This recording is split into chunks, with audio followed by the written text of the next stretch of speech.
Assalamu alaikum rahmatullahi wa barakatuh. Hope you're doing well. I really hope that Mikhaila Peterson will do the right thing and talk to Muslim women instead of encouraging people to hate us. In her Instagram story, she said she fears talking about Islam, and she used the capital letters only to emphasize how low she thinks of billions of Muslims across the world. And she went on an Islamophobic page on YouTube, and when he had asked her to support them, to give them a voice, she did not say no to that, while simultaneously claiming that she had Muslim friends. And I wonder what her friends would feel about her duplicity, about her speaking out of both sides of her mouth. Because if you love your religion and your friend is sitting there spreading so much hatred towards innocent women and children and grandmas in Islam, that should make you wonder about who is this woman. And what I find quite odd is she loves to talk to the people who have horror stories about Islam. And you can find horror stories in every category. And yet, she has access to a smartphone, the internet, and has the name recognition to speak to quite a lot of Muslim female scholars. She could talk to the Scottish Reaver teacher. She could talk to the Niqabi Diary sister. She has so many people she could reach out to.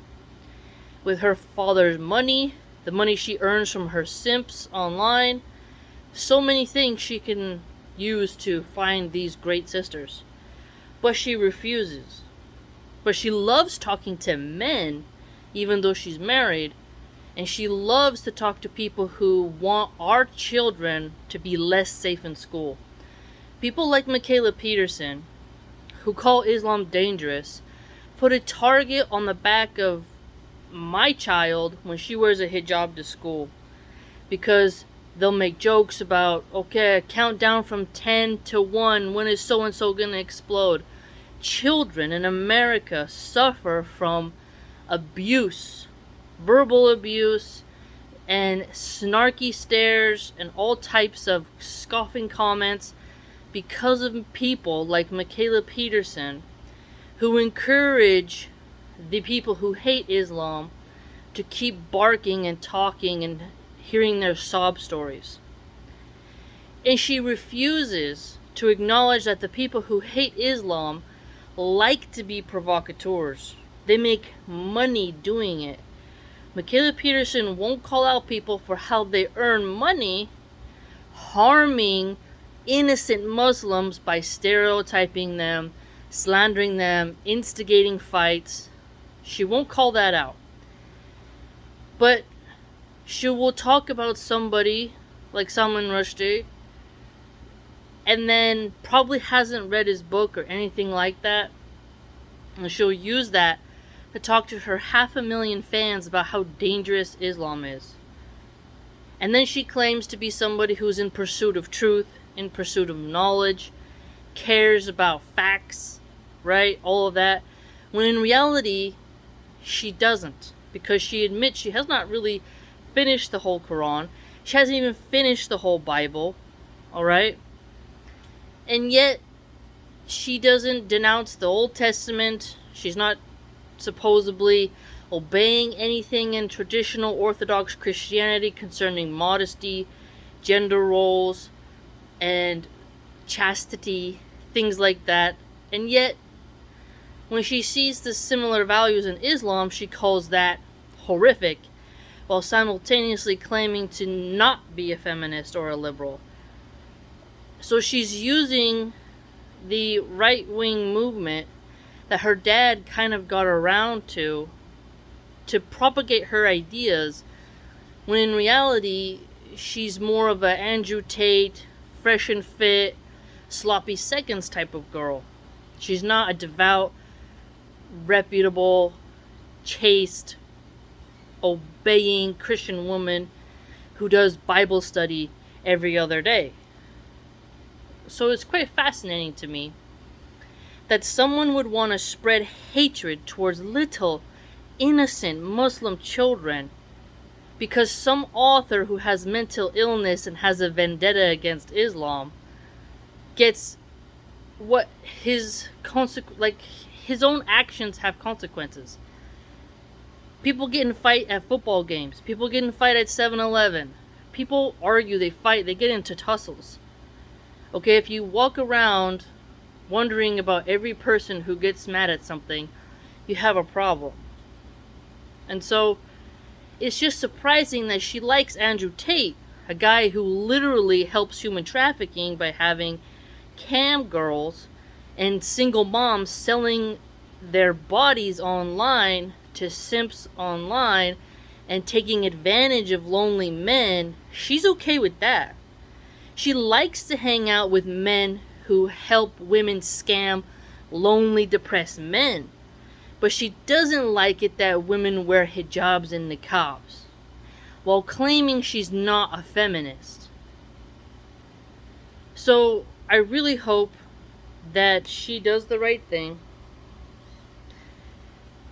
that she actually proves she's not just secretly working for Ben Shapiro because of her father, and just spreading as much hatred towards innocent, old grandmas walking to the store who have to worry about being harassed and called all sorts of names simply because they worship one God and want to pray.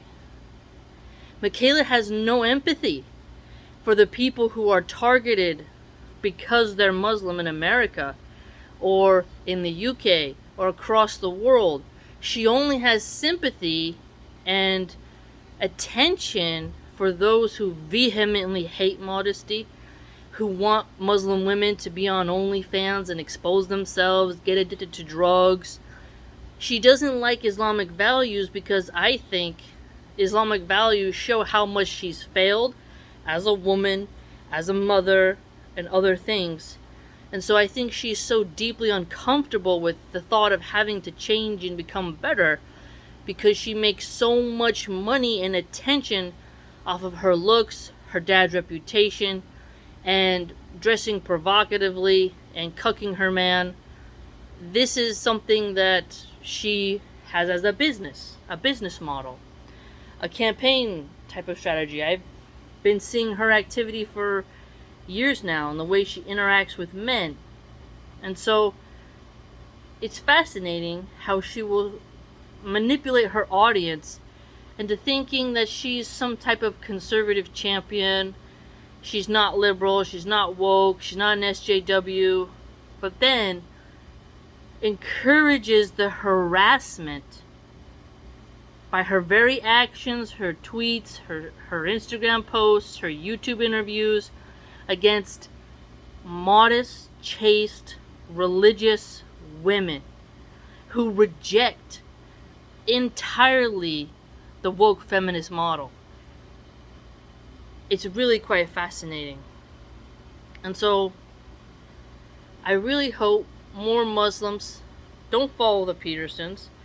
His daughter clearly doesn't care about the safety of your wife, the safety of your children, the safety of your grandma.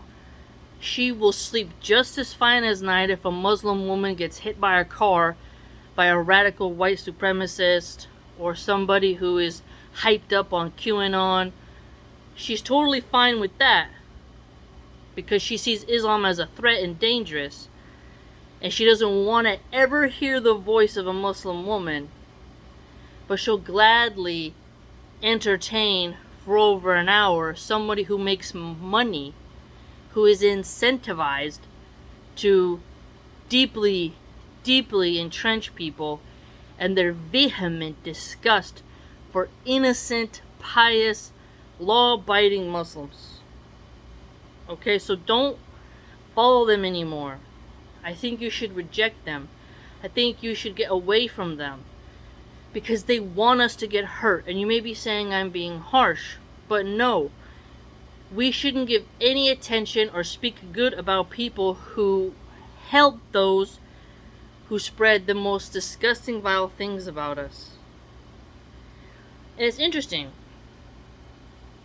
She could talk to Muslim women in France, India, America, Mexico, Canada, but she won't.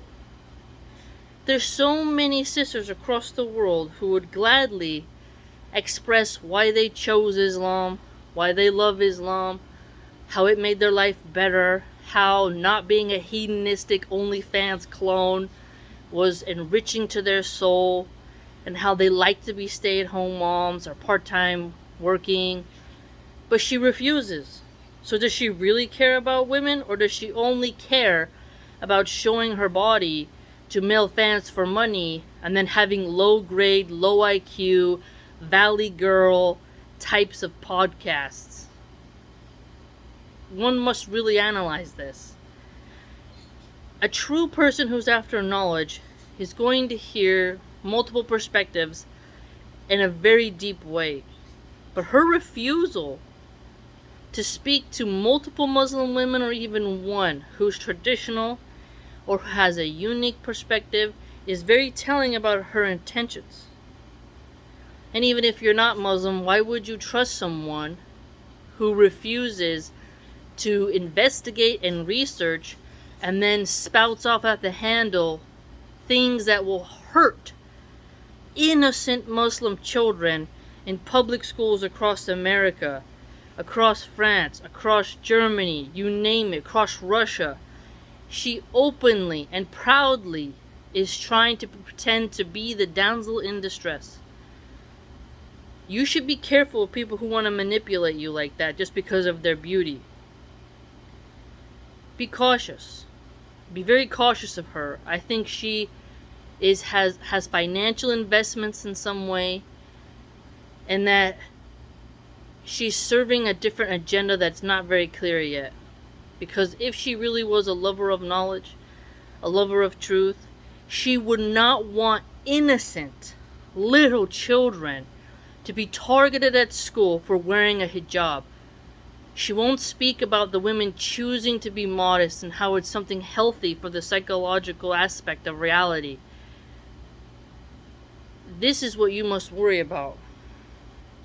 Women like her who pretend to be the champions of men, but will funnel pornography into their minds and slander better women who are modest. It really should show you quite a lot about who she is, what she stands for. Why no serious mind should take her with any respect. I hope you wake up to who she is. I'm sure many of you already know. But if something happens to you, let Mikhaila know how she helped contribute to that violence against Muslims. When you're in the grocery store and you're in a niqab or your hijab and someone harasses you, thank Mikhaila Peterson for it. Because Mikhaila wants us to feel unsafe just for covering our bodies. She says nothing about half-naked women twerking in the street, but will shame Muslim women for being modest. Really analyze that. Think about how sick that is. Think about who does she serve? Who is her master? Only Shaitan would want a woman to hate someone for modesty, and who would encourage violence, abuse, stereotyping, implicating innocent people in the warpath of how many want to wipe out Muslims. Muslims across the world are being oppressed, and she says nothing, feels nothing, and wants to only focus on negative aspects of some Muslims and refuses to have conversations with renowned scholars and good people. Even if you're not a Muslim, like I said, why would you trust someone like that? And can you not control your hormones as a man to say, is this chick smart, or is she just masturbation material? Is she smart? Is she truthful? Or is she just a ditzy blonde whose daddy helped her get where she is? I don't know about this, and I don't think this is a good idea. I know men sometimes, some of them don't care about intellect in women. But if you're going to take knowledge from a woman, take knowledge from the right women, not from wannabe Instagram models who cuck their husbands and stuff like that. So think about what I'm saying, and it's tart. She's in an echo chamber, man. She has people who just give her praises all day because her dad is wealthy and famous. Okay? She's had plenty of opportunities every second, every hour of every day to do the right thing and hear the other side, and yet she refuses. So, a little bit of tart tone is needed for people like that who encourage, directly and indirectly, hatred, malice, vitriol towards innocent elderly Muslim women, old grandpas with a beard who are walking to the masjid, little girls and boys who wear their Islamic clothing to public schools, all kinds of sisters and brothers. She won't stand up for them. She won't defend them. But she'll take the other side without hearing the other side. Shame on her, and shame upon what she is upon.